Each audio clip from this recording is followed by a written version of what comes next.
Patrick King Consulting and Newton Media Group present the Social Skills Coaching Podcast.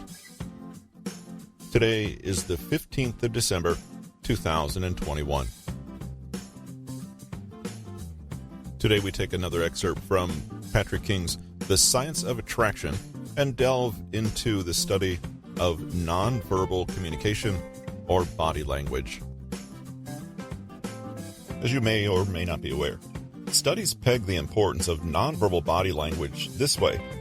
Between 55% and 93% of the entire message we communicate to others is nonverbal and unrelated to the words coming out of your mouth.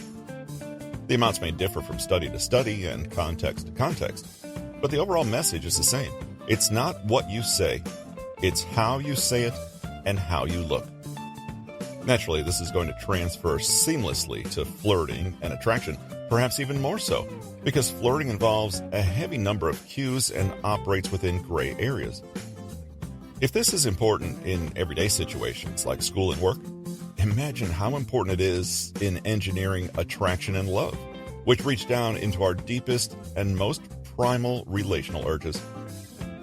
The overall lesson of this chapter is to arm you with knowledge about what types of nonverbal body language are most attractive to the opposite sex, what to look for in evaluating the interest level of other people, and how to use this knowledge to make yourself attractive before you even open your mouth.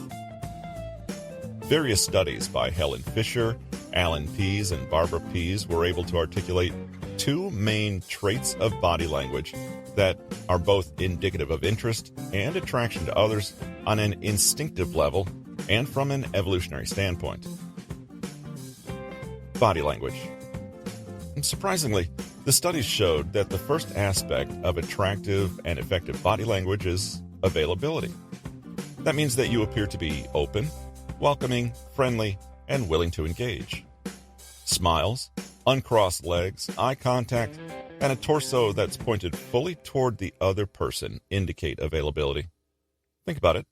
How does someone who uses all of those body language gestures simultaneously appear to you? You'd probably be less nervous to speak with them than someone who crossed their arms with a mean look on their face. You'd feel that you would be welcomed instead of pushed away. You might feel like they're friendly and that you have a chance, which is always the first step to engaging.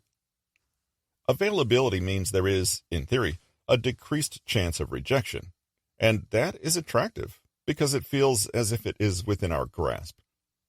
If you have a chance, you're automatically more interested because it's more likely to be a better use of your time. Here, love and attraction shows itself as opportunistic. How this comes across in body language is relatively simple. Just be aware of closed and unavailable body language to start with. Start by eliminating the negative and think about how open, vulnerable, and welcoming you make your body when you're approaching a puppy. It's a useful mental image for how to appear more available and overall attractive. The second aspect of attractive and effective body language is how fertile you appear. Fertile is a term that refers to how powerful and effective a mate someone would be. As you can imagine, there are very different standards for men and women. This goes back to understanding what we look for in each gender and the sociobiological theory of attraction from the previous chapter. Think back to traditional gender roles and the adjectives we use to describe each of them. What makes a man sexually attractive versus what makes a woman sexually attractive on a purely biological level? Now, how can you reflect those through your body language? The body language of a biologically attractive man is dominant and powerful. Attractive males embody the triangle-shaped body, broad shoulders that taper down to a thinner waist. They take up space with their shoulders and arms and try to emphasize their muscle mass with their posture. The bigger they can appear, the better. Think of a peacock spreading its tail feathers. The more they can separate and distinguish themselves from other males, the better. The more dominant and deep the eye contact, the better. Male fertility is about the ability to be a dominant mate who can protect his own. something that masculine body language signifies. Males may also preen like peacocks, groom themselves, and make bodily movements to attract the attention of nearby females. It's all a show to draw attention to their alpha male traits. They compete for attention and mates, and everything is geared toward winning that competition. Unsure what this looks like? Just imagine how differently a room full of men would suddenly look if a supermodel walked in. Everyone's spines would straighten, stomachs would be sucked in, chests puffed out, and voices would deepen and get louder. They might each attempt to become the center of attention, to show social influence and power. All this behavior might not even be conscious, but instinctually, we understand that each gender is biologically programmed to project fertile body language. If any men need guidance on how their body language should ideally be for flirtation and attraction, just think of the cartoon character Johnny Bravo, but not so over the top. Everyone has their preferences, but the body language Johnny Bravo exhibits, with his huge upper body and expansive motions, is undeniably masculine and generally more preferred than a male that exhibits none of those things. The ideal body language for a sexually attractive woman, on the other hand, is stunningly different. In contrast to the triangle-shaped male, the female ideal is the hourglass figure. The woman is seen as more attractive if she appears graceful, soft, and curvy and slender at the same time.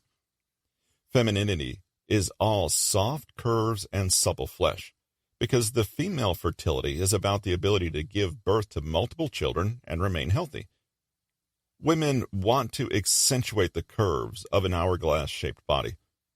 Put a woman in a pair of heels and have her walk past a row of attractive men.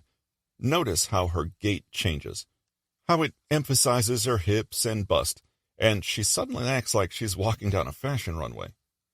Other indicators of fertility for females are the lips and hair. Health is reflected in how healthy these physical traits are. This means the body language for an attractive female is to emphasize those physical traits and draw attention to them, hence lip biting and hair flipping. If any woman needs guidance about how their body language should ideally be for flirtation and attraction, just think about Jessica Rabbit from the movie Who Framed Roger Rabbit and how she saunters across a room. There's a reason so many men see her as the one cartoon they would sleep with without question. This approach isn't about looking for specific signs. It's about thinking along the lines of availability and fertility. If you're still having trouble imagining how this plays out for the different genders, just imagine how 10 women would pose for a picture versus how 10 men would.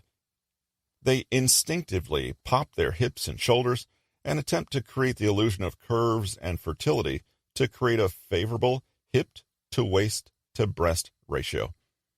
You'll have a real-life illustration of how it plays out, and you'll be able to see exactly why the poses end up so differently. You can also consider how ancient Greek statues portray the different genders in a stark contrast of hard angles versus soft curves. The vast majority of the messages we send to other people and to the world are nonverbal. Knowing the biological and evolutionary basis for what's attractive will help you see these signs and fulfill them yourself. It's easy to overlook these aspects as common sense or as something you're already doing, but in reality, are you? That's why it's so important to bring light to what have been proven to be objectively, as much as there can be in the field of attraction, attractive body language. Make sure you're ticking off the biologically proven triggers first, because it's unlikely you're acting in such an arousing way as to override people's evolutionary sensibilities. Some people who struggle with attracting others are not objectively unattractive people. They may worry that the reason their love life is flatlining is because they need to look better somehow. They think if they were thinner or more buff or more tanned, then everything would work out for them. But rest assured, the attraction triggers discussed above are more negotiable than that. If you're not naturally blessed with a tiny waist or biceps that look like barrels, don't worry. Remember that flirting and attraction is about communication. We're sending conscious or unconscious messages to signal our health, our social and sexual availability, and our intentions. And a lot of this can be achieved with dress, posture, gesture, and body language. Marilyn Monroe, the quintessential sex bomb, was said to have blended into the crowd and been unrecognizable when she chose to be. She simply dressed down, dialed back her body language, and signaled her unavailability. Now, if Marilyn Monroe can make herself look plain and invisible, it stands to reason that people of average appearance can do a lot to make themselves more attractive and noticeable. On behalf of Patrick King, this is Russell with Newton Media Group, and we thank you for allowing us to be with you today and for taking the time to listen to the podcast. If you'd like to check us out on other social media platforms, you can find us on YouTube and Facebook under Social Skills Coaching. Thanks again. Hope you have a great day, and we'll see you in a couple days.